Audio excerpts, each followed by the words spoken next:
Good afternoon on what is a warm, bright and sunny day. It is Sunday the 24th of April and I've got a nice hot cup of tea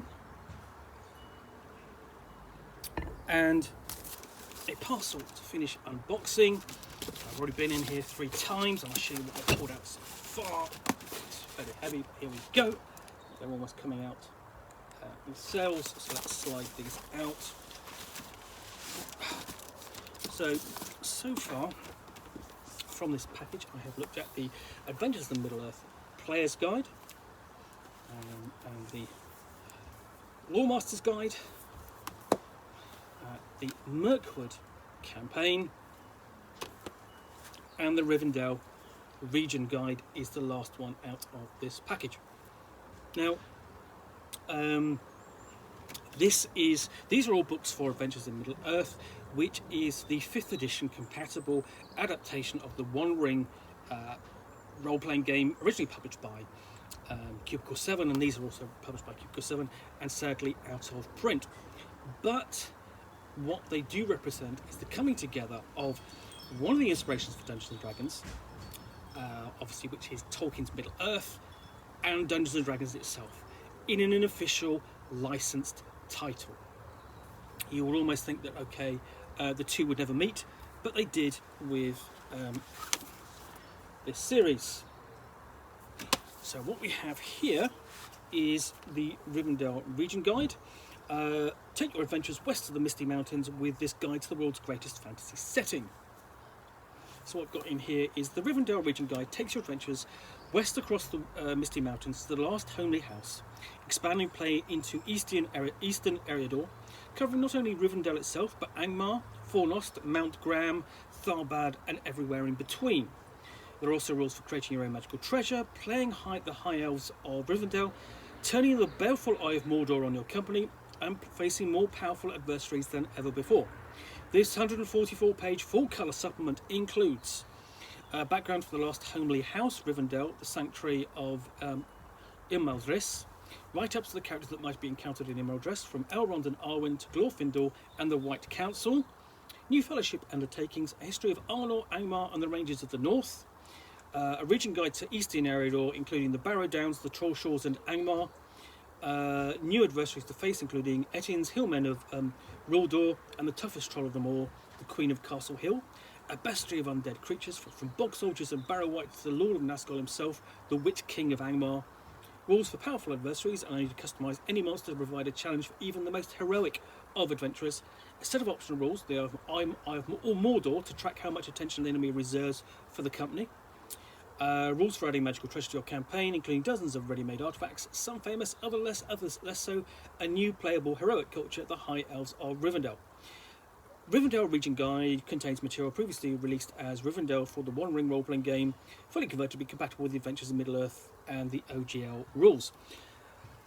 So when the One Ring was first published, it focused upon the region of Rhovanion, which is where Mirkwood is, to the east of the Misty Mountains, and it's where most of the events are surrounding the story of the Hobbit and its consequences play out, including all the way up to, the Mirkwood campaign.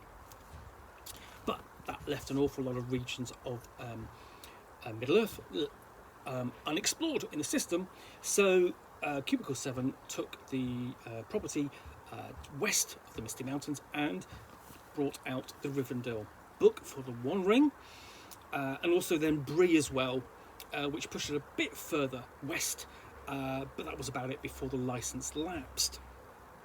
And the thing is, the region of Eriador is an area which is the core setting for the One Ring 2nd edition from Free League Publishing. So if you pick up the starter set, you're going to look at the Shire of the Hobbits, and that's the source book and campaign starter for playing Hobbits from the Shire.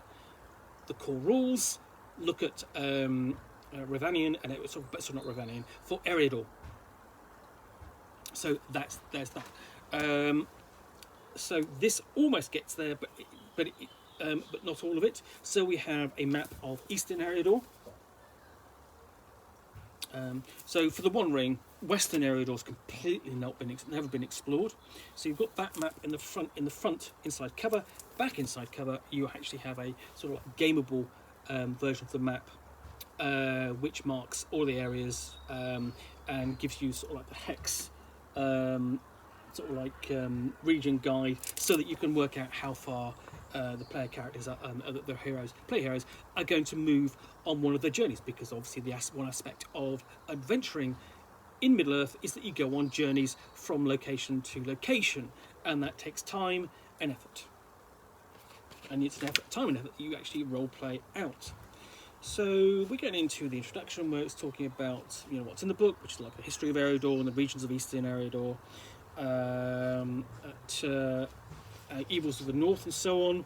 So the first section is on Ilmadris, which is Rivendell itself. We've got a nice little map of that, and an excerpt taken from the larger map, and it's telling you here how difficult it is to find Rivendell because of Elrond's magic. And we've got a proper map and view of the last lonely house.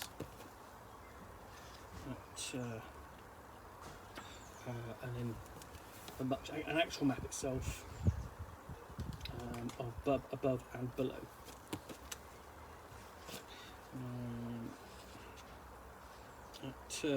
And then we have full stats for Elrond, and he is medium elf. See, basically, does it say what level he is?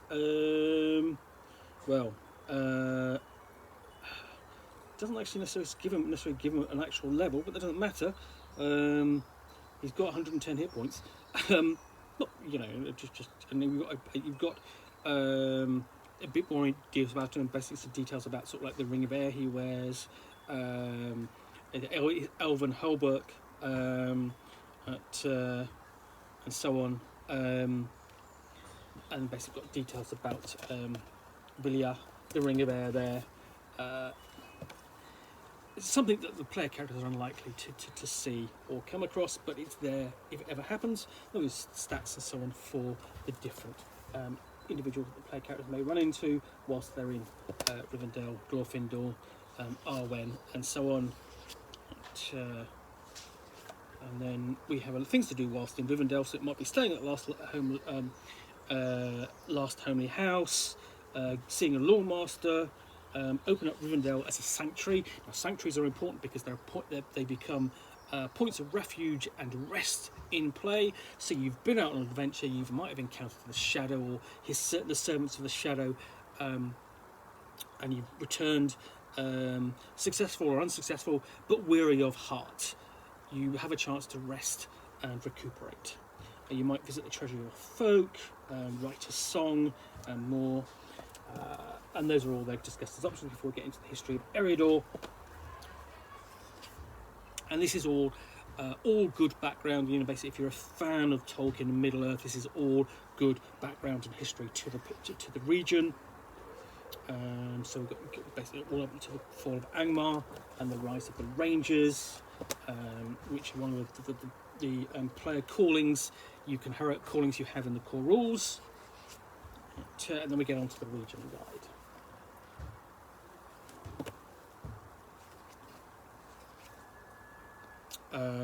So we've got notable locations like the Troll Shores,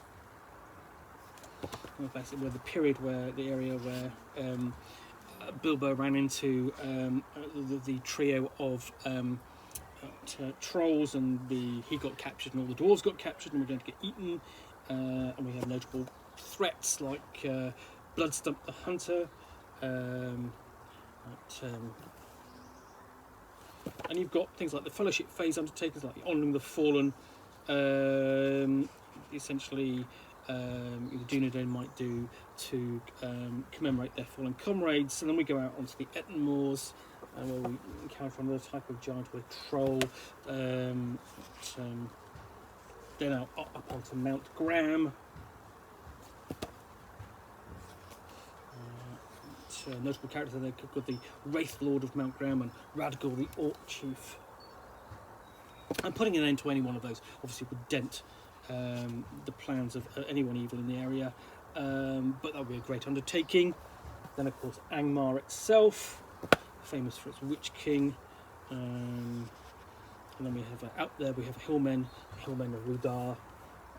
Again, not something I necessarily know a great deal about. I mean, you know, but again, they have been covered before. Another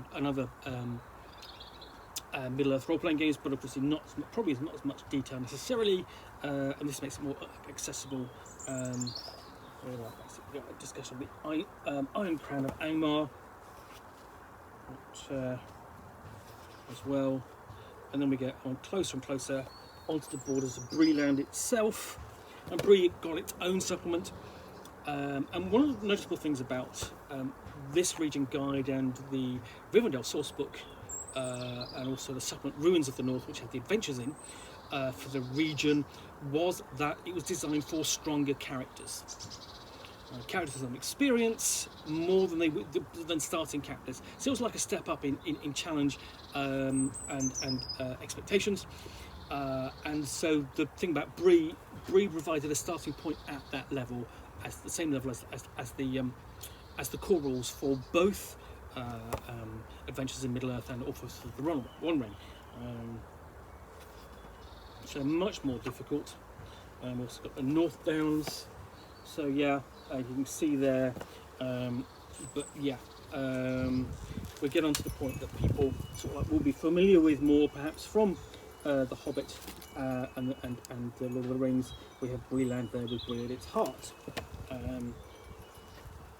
You know, the last stop on the long road east to the Misty Mountains from the Shire.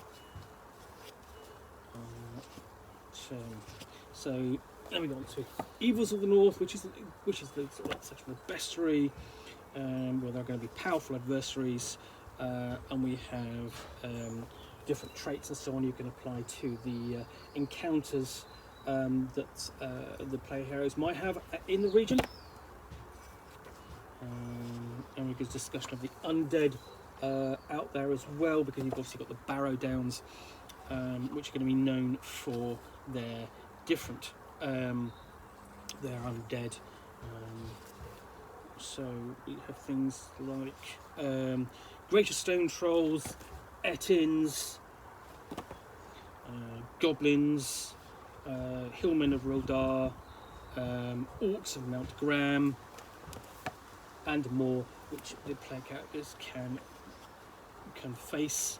And we have particular individual threats, such as, for example, that's the Queen of the Castle Hill there, in black and white there, also in pencil.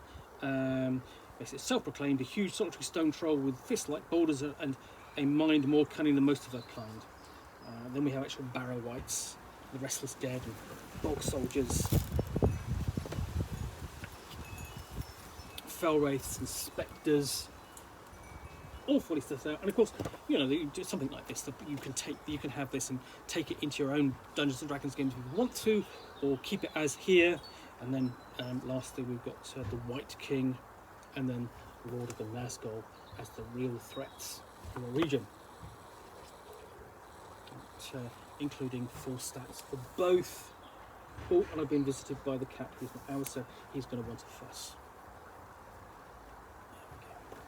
And then got the section on treasures, so the player characters, the dungeon master or game master can create treasures for the player characters to find, including magical treasures.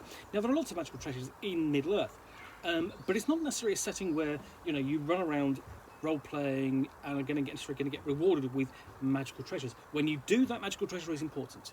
It has a history and a provenance, a life of its own. It's no mere +1 sword, and this really does account for that. Gives you the option of creating, such artifacts and making more of it than Dungeons and Dragons typically does. It really does, just make the treasures a bit more special, and obviously they would sort of like tied into the setting and give them a bit more verisimilitude. So, and they've got rules on here for how to compile a complex magical index, and really that's sort of like creating a hoard, which the player characters might discover. So yeah, and then we have a magical treasure index.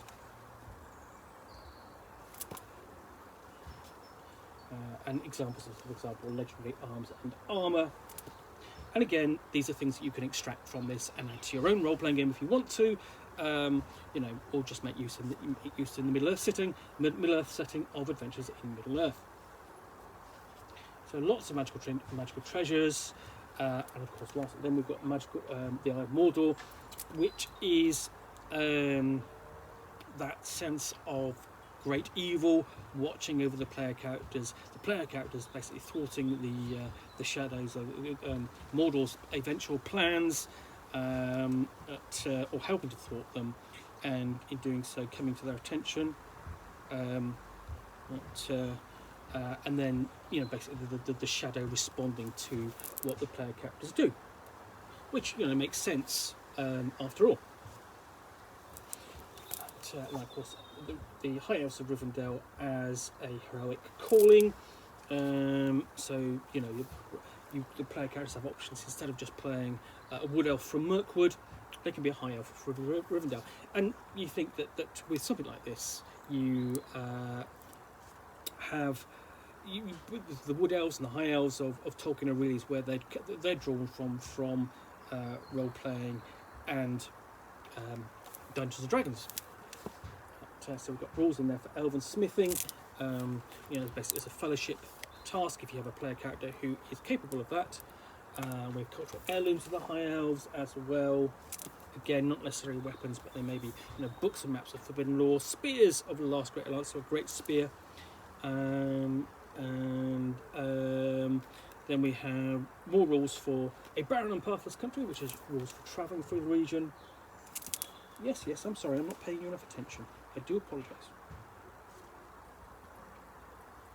Sorry, he does like to be paid attention. He'll come up on my lap, so, and he wants a fuss, which I don't mind giving him. So we have lots of event tables for your journeys. So all the way up to journey event entry number 10, 12, or more. Before we get into a High Elf of Rivendell, Simmagar. This is a sample player character which you could sort of like just take and start playing with, complete with character sheet. He's giving me the nose, saying, "Pay me attention, pay me attention, pay me attention." So yeah, so that's it. That is a bit of advert there. We've got Eriador Adventures, which would have been sort of like the Ruins of the North adapted to Adventures of Middle-earth. I don't have that. I do plan on tracking that down at some point and doing an unboxing if I can. In the meantime, so that's Adventures of Middle-earth, the Rivendell Region Guide, published by Cubicle 7. Sadly out of print, but worth tracking down if you like your Middle-earth and you want to play it using Dungeons and Dragons. So I hope you've enjoyed this unboxing in the Nook. If you have, then please do click on the like button down below. And of course, if you've got any comments or feedback, I appreciate you taking the time to post those. And lastly, if you want to be alerted to yet more unboxings in the Nook, where you'll see me out here with a parcel and a book or game which I will unbox and chat about to the best extent of my knowledge for roughly 10 minutes or so. All of course accompanied by a nice hot cup of tea and a cat who is not ours, then please do hit that subscribe button. Thanks again for watching. We'll be back again soon with another unboxing in the Nook very soon. Bye for now.